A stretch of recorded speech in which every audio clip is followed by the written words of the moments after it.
खुलुमबाय बर' हारि बिजनेस आयदा यूट्यूब चेनेलाव नोंथां नायगिरि साफ्रोमखौ बरायनानै लाबाय।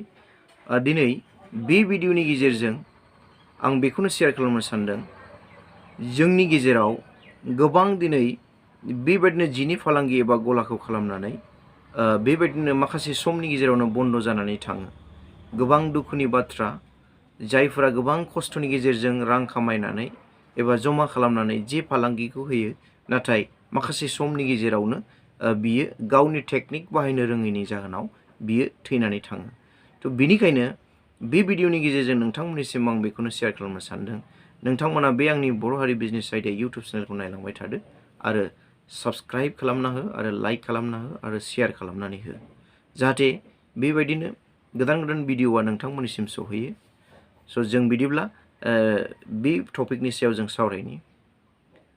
जे नोंथाङा नोंनि फालांगिखौ खालामबाय, नोङो स्टार्टिंआव एबा सुरुआव नोङो गोबां खस्थ'नि गेजेरजों जे नोंनि बुथुमनाय जे रांफोरखौ लानानै नोङो जे फालांगिखौ होदों, नोङो गोबां इन्ट्रेस्टेड जानानै नोंनि गोसोजों हास्थायनानै नोंथाङा बे फालांगिखौ सुरु खालामदों।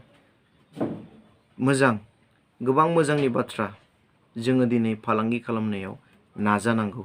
नाथाय दुखुनि बाथ्राया बहा, माखासे समनि गेजेराव जोंनि बिजनेसफ्रा गोदोलाङो एबा थैलाङो। बेयाव गोबां दुखुनि बाथ्रा। दिनै आं प्रेक्टिकेलि गोबां जोंनि गेजेराव नुनो मोनो जे माखासे समनि गेजेरावनो बेबायदि जिनि फालांगिफ्रा थैनानै थाङो। गोबां आं नुनो मोनदों। स' बिनि थाखायनो आङो नोंथांमोननिसिम बे भिडिअनि गेजेरजों जाहाथे नोंथाङा फंनैसो टिप्सफोरखौ मोननानै जाहाथे नोंनि बे बिजनेस एबा फालांगि खालामनायाव गोनांथि जागोन होननानै आं सानो। नाथाय जोङो गोबां रांखौ लानानै खेबसेनो जोङो फालांगिखौ खालामो, बेबो जोंनि गोबां मोनसे भुल। जोङो माखासे जोंनि हारिनि गेजेराव एबा जायफोर एक्सपिरियेन्स बिजनेसावहाय, नोंथांमोना बेनिफ्राय फंनैसो टिप्सफोरखौ मिथिनानै लायोबा जानो हागौ नोंथांनि बिजनेसाव गोबां खामानि होगोन होननानै आं सानो। दिनै बेबायदिनो आं नोंथांमोननि सिगाङाव नाजागोन जे माखासे फालांगि एबा बिजनेसनि बिसयै बेबायदिनो एसे एसे टिप्सफोरखौ नोंथांमोनजों शेयार खालामनो थाखाय। दिनै जोंनि गेजेराव जोङो नुनो मोनो गोबां एक्सपार्ट बिजनेसमेनफोर दङ, नाथाय रावबो बेबायदिनो जोंनो शेयार खालामनानै होआ। बिनिखायनो जोङो मा खालामनांगौ, नोंथाङा नोंनि इग' एबा नोंनि जेनोखि लाजिनायफोरखौ नोङो गारनानैब्लाबो नोंथाङा नोंनि जुदि गोरोंसिन एबा बिजनेसनि गेजेराव एक्सपार्ट एबा मावखानाय जाय बेक्तिया एक्सपिरियेन्स जादों प्रेक्टिकेलि, नोंथाङा बेनाव सोंनानै लाग्रोनांगौ, जाहाथे नोंथाङा नोंनि खस्थ' खामायनानै मोननाय जे रांफोरखौ आरजिनानै नोङो जे फालांगिखौ खालामगोन, बेयाव लस जानानै नोङो खस्थ'आव भुगिनांनाय नङा एबा नोङो दुखुआव गोग्लैनांनाय नङा।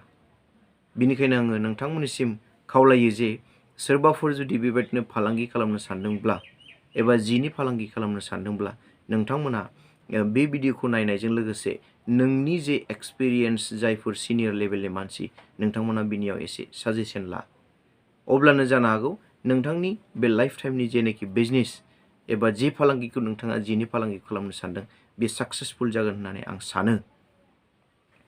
जोङो गोबां मिस्टेक खालामो जोंनि फालांगि स्टार्टिं खालामनायावहाय, आरो स्टार्टिं खालामनायनि उनावबो माखासे समनि गेजेरावबो बेबायदिनो जोङो गोबां भुल खालामो। जेरै जोङो बिजनेसखौ स्टार्ट खालामो, सोरबाबा गोबां रां थाखा लानानै, जेरै बियो खेबसेनो जे हलसेलाव थांनानै गोबां रांनि बेबायदिनो मालफोरखौ पारचेस खालामनानै लाबोयो। बिनिफ्राय बियो माखासे माला बेने गोदोनानै थायो आरो माखासे माला बिराद स्ल'लि नाङो आरो माखासे माला गोख्रैनो जोबलाङो। नाथाय बियो गावनि गासैबो पुन्जिखौ खेबसेयावनो गारनानै लायो, नाथाय बेबादि नङा।